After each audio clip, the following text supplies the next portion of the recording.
السلام عليكم ورحمة الله وبركاته. ازيكم يا أبطال؟ عاملين ايه؟ يا رب تكونوا بخير. قولولي بقى، جاهزين لمغامرة النهاردة؟ يبقى يلا بينا. عايزاكوا كده يا أبطال تتخيلوا معايا لو صحينا الصبح وملقناش مدرسة ولا مستشفى ولا اسم شرطة، حياتنا هتبقى عاملة ازاي؟ هتبقى صعبة جدا طبعا، وهتبقى مستحيلة كمان. الأماكن دي ما نقدرش نستغنى عنها. عارفين الأماكن دي بقى اسمها ايه؟ الأماكن دي اسمها الأماكن الخدمية. بتعمل ايه؟ بتقدم لنا خدمات بقى صحية وتعليمية وأمنية وتجارية، بتسهل علينا حياتنا وبتلبي احتياجاتنا الأساسية. والأماكن الخدمية دي يا أبطال من كتر ما هي مهمة هتلاقيها موجودة في كل المناطق. كل منطقة هتلاقي فيها مستشفيات وإسام ومدارس وأسواق وغيرها من الأماكن الخدمية. تعالوا بقى يا أبطال أقول لكم يعني إيه بالظبط الأماكن الخدمية. الأماكن الخدمية هي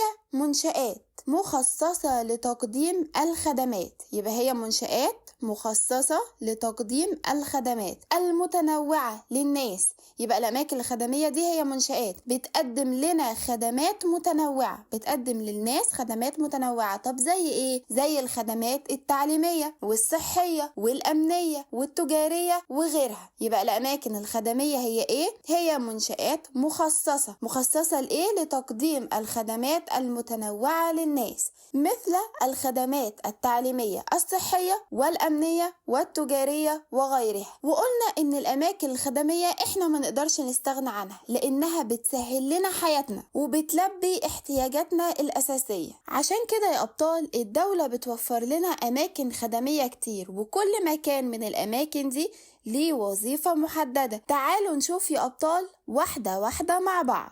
هتكلم معاكم في الأول عن المكان اللي بنروحه كل يوم، وهو المدرسة بتقدم لنا خدمات تعليمية بنتعلم فيها مهارات وهوايات مختلفة. يبقى المدرسة من الأماكن الخدمية التعليمية. يبقى لما يقول لي أماكن خدمية تعليمية زي إيه؟ هقوله زي المدرسة. والمدرسة أحد الأماكن اللي بتقدم خدمات تعليمية زي إيه؟ زي مثلا التعلم. إحنا بنروح المدرسة عشان نتعلم، وكمان ممارسة الهوايات المفيدة.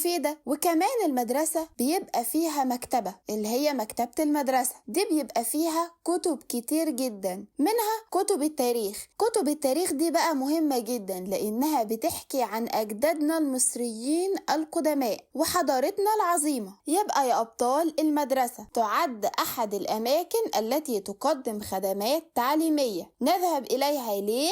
لنتعلم ونمارس الهوايات المفيدة. وكمان بنقدر نزور مكتبة المدرسة اللي فيها ايه؟ فيها كتب كتير زي ايه؟ زي كتب التاريخ التي تحكي عن أجدادنا المصريين القدماء وحضارتنا العظيمة. طب عارفين بقى يا أبطال إن علينا واجب تجاه المدرسة بتاعتنا؟ لأن المدرسة دي بيتنا التاني وملك لينا، وكمان ملك للأجيال اللي هتيجي بعدنا. يبقى لازم نحافظ على نظافتها ونحافظ على الديسكات بتاعتنا وما نكتبش على الحيطة، ونحترم المدرسين اللي فيها اللي بيتعبوا علشان يعلمونا وبيبقى ليهم دور كبير جدا في تربيتنا. يبقى واجبنا يا أبطال تجاه المدرسة الحفاظ على المقاعد اللي هي الديسكات اللي احنا بنقعد عليها، والكتب والمكتبة وجميع الأدوات الموجودة في المدرسة، لأنها ملك لنا جميعا بتاعتنا كلنا. ولا نكتب على الجدران، ما نكتبش على الحيطة، ونضع القمامة في الأماكن المخصصة لها، يعني ما نرميش القمامة بتاعتنا على الأرض. ويجب احترام المعلمين ونقدر دورهم في تعليمنا وتوجيهنا. هو ده يا أبطال واجبنا تجاه المدرسة. طب لو جه وقال لي بما تفسر من واجبنا الحفاظ على المقاعد والكتب وجميع الأدوات الموجودة في المدرسة، ليه لازم نحافظ عليها؟ زي ما قلنا لأنها ملك لنا جميعا. عايزة أقول لكم بقى يا أبطال إن الدولة بتبني مدارس وجامعات وبتطورها كمان علشان مستقبلنا يبقى أفضل. يبقى تقوم الدولة ببناء المدارس والجامعات وتعمل على تطويرها من أجل مستقبل أفضل للطلاب. ممكن يجي ويقولي دلل على اهتمام الدولة بالتعليم، يعني الدولة بتهتم بالتعليم؟ دلل بقى، اديني دليل. هقوله إن الدولة بتبني مدارس وجامعات وبتعمل على تطويرها من أجل مستقبل أفضل للطلاب. احنا كده يا أبطال أخدنا الأماكن الخدمية التعليمية اللي هي زي المدرسة، وقلنا كل حاجة تخص المدرسة. تمام يا أبطال؟ تمام. عايزة بقى أقول لكم يا أبطال، تخيلوا معايا كده، لا قدر الله لو حد تعب بيروح فين؟ بيروح المستشفى، صح ولا لأ؟ صح. المستشفيات بقى بتقدم لنا خدمات ايه؟ خدمات صحية. يبقى يا أبطال احنا عندنا أماكن خدمية صحية زي ايه؟ زي المستشفيات. المستشفيات دي بتقدم لنا ايه؟ بتقدم لنا خدمات صحية، بتقدم للمرضى خدمات صحية زي ايه؟ زي الكشف وتقديم العلاج، بتكشف وبتقدم العلاج علشان المريض يخف. يبقى يا أبطال المستشفيات تقدم الخدمات الصحية للمرضى مثل الكشف وتقديم العلاج. وبرضو يا أبطال احنا علينا واجب تجاه المستشفيات. أول حاجة لازم نحافظ على نظافة المكان. تاني حاجة لازم نلتزم الهدوء عند زيارة المريض. وكمان يا أبطال بيبقى فيه إرشادات صحية بتبقى متعلقة كده في كل المستشفيات، لازم نقرأها ونتبع الإرشادات دي كويس. ولازم كمان نقدر دور الأطباء وتعبهم ومجهودهم اللي بيبذلوه في علاج المرضى. يبقى يا أبطال واجبنا تجاه المستشفيات أول حاجة المحافظة على نظافتها، تاني حاجة التزام الهدوء عند زيارة المرضى، تالت حاجة اتباع الإرشادات الصحية داخلها، رابع حاجة تقدير دور الأطباء في علاج المرضى وحماية صحتنا. وأحب أقول لكم يا أبطال إن الدولة بتبني مستشفيات ووحدات صحية وبتوفر لنا الأدوية، والدولة كمان عملت مبادرات كتير للكشف المبكر عن الأمراض. يعني إيه الكشف المبكر عن الأمراض؟ يعني عشان نعرف المرض بدري، لأننا كل ما نعرف المرض بدري علاجه هيبقى أسهل وأسرع كمان. زي مبادرة كده 100 مليون صحة، أكيد برضو يا أبطال بتشوفوها في الإعلانات. يبقى يا أبطال ممكن يجي ويقولي دلل على اهتمام الدولة بالخدمات الصحية لمواطنيها، ساعتها هقوله أيوة أنا هجيب لك الدليل. تقوم الدولة ببناء المستشفيات والوحدات الصحية وكمان بتوفر لنا أدوية، وأطلقت أو ممكن أقول قامت بمبادرات للكشف المبكر عن الأمراض مثل مبادرة 100 مليون صحة. احنا كده يا أبطال أخدنا أماكن خدمية صحية زي ايه؟ زي المستشفيات. سهلة يا أبطال؟ سهل. عايزة أقول لكم بقى يا أبطال إن احنا كمان عندنا خدمات أمنية زي ايه؟ زي الشرطة. الشرطة بتقدم لنا خدمات أمنية زي حفظ الأمن والنظام وضبط المخالفين، يعني بتقبض على الخارجين عن القانون علشان نعيش في أمان وننام ونخرج ونعيش حياتنا واحنا مطمنين إن الشرطة بتحمينا. والشرطة كمان بتنظم المرور، يعني الشرطة بتخلي العربيات تمشي بشكل منظم، تمشي بنظام علشان تمنع الحوادث وكمان تفك الزحمة والناس تقدر توصل لبيتها بسرعة وسهولة. حلوة قوي. الشرطة بتنظم المرور وبتحفظ الأمن والنظام. في حاجة كمان بتعملها النجدة. ايه النجدة دي بقى؟ دي خدمة سريعة جدا الشرطة بتقدمها للناس اللي محتاجة مساعدة طارئة، يعني بيبقى فيه خطر أو بيبقى فيه حادثة محتاجة تدخل سريع من الشرطة، هي دي النجدة. وأحب أقول لكم يا أبطال إن الشرطة كمان بتطلع لنا كل الأوراق المهمة اللي بيبقى عليها ختم الدولة. الأوراق دي بيبقى فيها بيانات عنك وعن أي حاجة تخصك. الأوراق دي اسمها الوثائق الرسمية. يبقى الشرطة بتطلع لنا أوراق اسمها الوثائق الرسمية زي إيه مثلا؟ زي شهادة الميلاد، زي البطاقة، زي جواز السفر اللي هو الباسبور. يبقى الشرطة يا أبطال مهمة جدا، بتقدم لنا خدمات أمنية زي إيه؟ مثل حفظ الأمن والنظام وضبط المخالفين والخارجين عن القانون وتنظيم المرور والنجدة وإصدار الوثائق الرسمية زي إيه؟ مثل شهادة الميلاد، بطاقات الرقم القومي، وجواز السفر. وممكن يجي هنا سؤال ويقولي دلل تقدم الشرطة العديد من الخدمات الأمنية. ساعتها هقول كل الخدمات اللي احنا لسه قايلينها دي. عايزة اقول لكم بقى يا ابطال ان احنا علينا واجبات برضو تجاه الشرطة. زي ايه؟ زي اننا لازم نحترم رجال الشرطة ونقدر دورهم في حمايتنا، ولازم نتعاون معاهم كمان، وما نعملش اي حاجة تعرضنا او تعرض غيرنا للخطر. يبقى واجبنا تجاه الشرطة، أول حاجة علينا احترام رجال الشرطة وتقدير دورهم في حمايتنا. تاني حاجة التعاون معهم وتجنب أي أفعال قد تعرضنا أو تعرض الآخرين للخطر. الدولة بقى يا أبطال بتهتم برضو بتطوير جهاز الشرطة. إزاي؟ أول حاجة التدريب المستمر للشرطة علشان يكونوا دايما كفء ويكونوا في الخدمة، وتحديث الوسائل التكنولوجية اللي ممكن نستخدمها في حفظ الأمن والاستجابة السريعة للحوادث والبلاغات. الوسائل التكنولوجية دي ممكن تساعد الشرطة إنها تكون أسرع في الأمور الطارئة زي مثلا الحوادث وبلاغات النجدة. يبقى يا أبطال لو جه وقال لي دلل على اهتمام الدولة بتطوير جهاز الشرطة، هقول له أول حاجة تقوم الدولة بيه التدريب المستمر. تاني حاجة تحديث الوسائل التكنولوجية المستخدمة في حفظ الأمن والاستجابة السريعة للحوادث والبلاغات. تمام كده يا أبطال؟ تمام. عايزة أقول لكم إن إحنا عندنا كمان من الأماكن الخدمية الأمنية مركز الحماية المدنية. إيه مركز الحماية المدنية ده؟ هقول لكم ده اللي هو الإطفاء، المطافي يعني. هي المطافي كمان بتقدم لنا خدمات أمنية؟ هقول لكم أيوة. رجال الإطفاء دول أصلا أبطال بيطفوا الحرايق وبينقذوا الناس من الحوادث. يبقى يا أبطال مركز الحماية المدنية اللي هو الإطفاء بيقدم لنا خدمات أمنية زي إيه؟ أول حاجة إخماد الحرائق بمختلف أنواعها. بطل منكم يقول لي هو الحرايق كمان ليها أنواع؟ هقولك إحنا عندنا، وبعد الشر عننا جميعا، في حريق غاز وفي حريق كهرباء.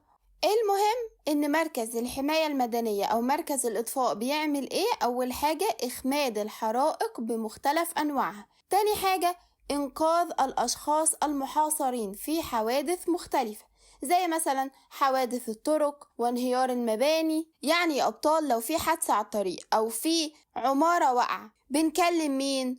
طبعا في منكم هيقول بنكلم الاسعاف، صح. وبنكلم مين كمان؟ بنكلم الشرطة. عايزة اقول لكم ان احنا كمان بقى بنكلم مركز الاطفاء، وبيقدم لنا كمان الدعم للمتضررين من الكوارث الطبيعية. زي ايه؟ زي الزلازل.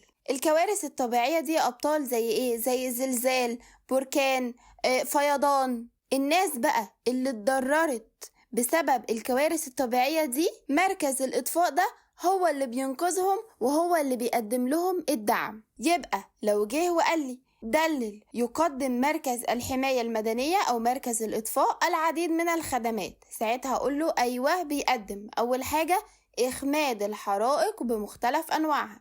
تاني حاجة إنقاذ الأشخاص المحاصرين في حوادث مختلفة زي إيه؟ زي حوادث الطرق وانهيارات المباني. تالت حاجة تقديم الدعم للمتضررين من الكوارث الطبيعية مثل الزلازل. سهلة يا أبطال؟ سهلة. تيجوا بقى نحل مع بعض شوية أسئلة عشان نثبت المعلومات في دماغنا؟ يلا بينا. أول سؤال معانا يا أبطال أكمل، وأول سؤال في أكمل بيقول تهتم الدولة بتقديم الخدمات الصحية للمواطنين من خلال بناء إيه اللي بيقدم لنا خدمات صحية؟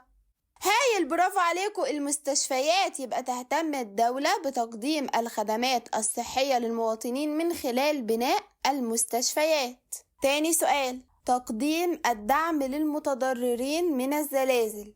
إحدى الخدمات المقدمة من مركز إيه اللي بيدعم المتضررين من الزلازل أو من الكوارث الطبيعية؟ لسه قايلينها. أيوة كده شطار، مركز الحماية المدنية أو مركز الإطفاء، برافو عليكم. تالت سؤال معانا بيقول إصدار الوثائق الرسمية وتنظيم المرور من مهام إيه؟ مين يا أبطال اللي بيصدر الوثائق الرسمية وبينظم المرور؟ أيوة كده شطار، برافو عليكم، الشرطة، هايل. السؤال اللي بعده يا أبطال بما تفسر، وأول سؤال في بما تفسر بيقول أهمية كتب التاريخ في مكتبة المدرسة. فاكرين؟ احنا قلنا مكتبة المدرسة فيها كتب كتير، من ضمنها كتب التاريخ. فاكرين قلنا بقى كتب التاريخ ليه مهمة؟ أيوة كده شطار، برافو عليكم، لأنها تحكي عن أجدادنا المصريين القدماء وحضارتنا العظيمة. شطار يا أبطال. اللي بعده بما تفسر وجود مركز الحماية المدنية أو الإطفاء في مدينتنا.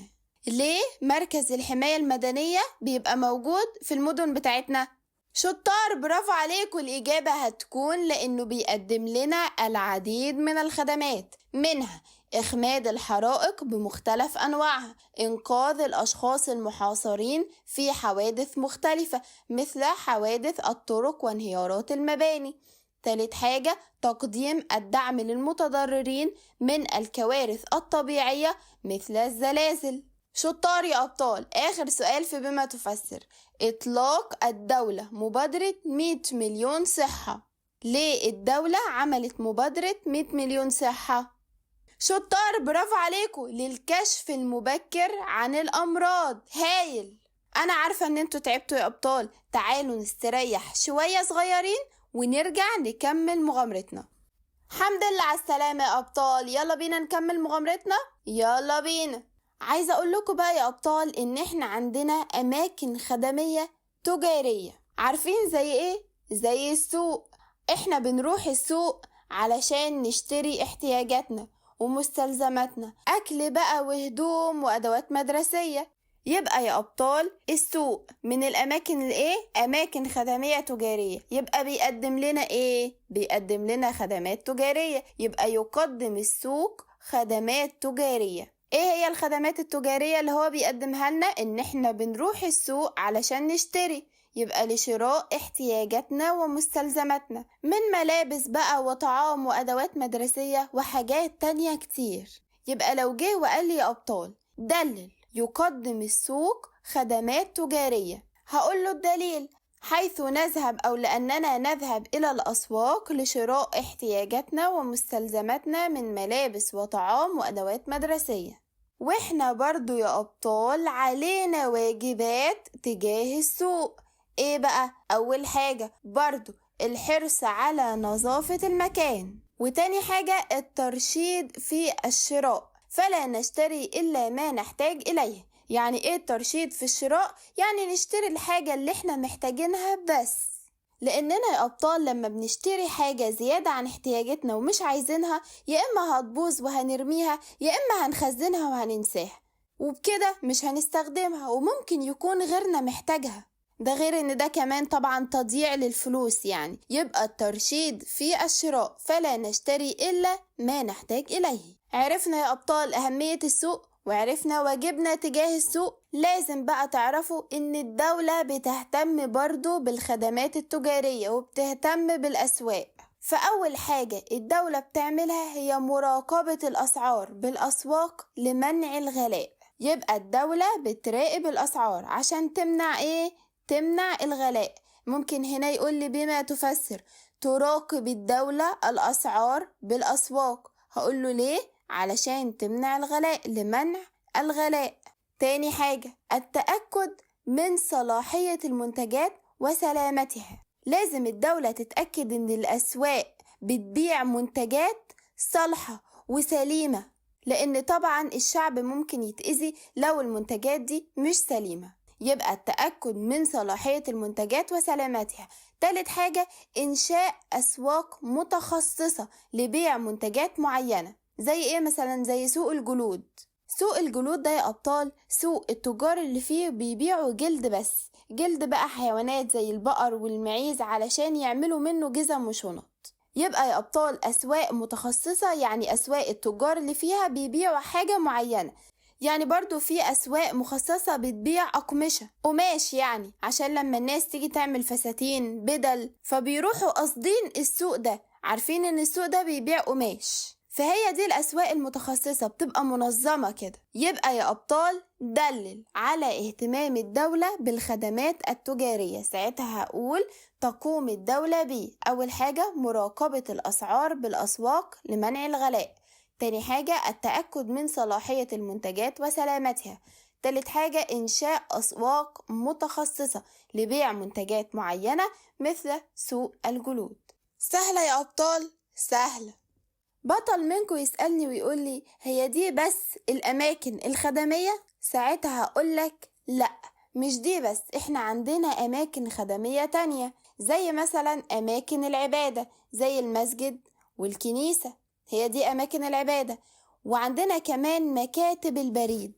يعني إيه مكاتب بريد؟ ده مكان بيبقى مهم جدا، كان بيساعدنا زمان قبل الإنترنت والواتساب والفيسبوك والحاجات دي كلها إن إحنا نستقبل رسائل ونبعت رسائل. بس دلوقتي مع وجود الإنترنت ما بقيناش بنعمل كده، بس لسه برضو بنستخدم مكتب البريد. طب بنستخدمه في إيه؟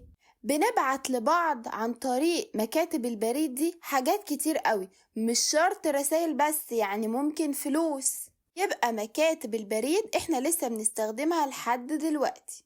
وعندنا كمان أماكن خدمية تانية زي مثلا مراكز الشباب. ايه مراكز الشباب دي؟ هي زي النادي كده، أماكن برضو الناس بيروحوا يلعبوا فيها رياضة.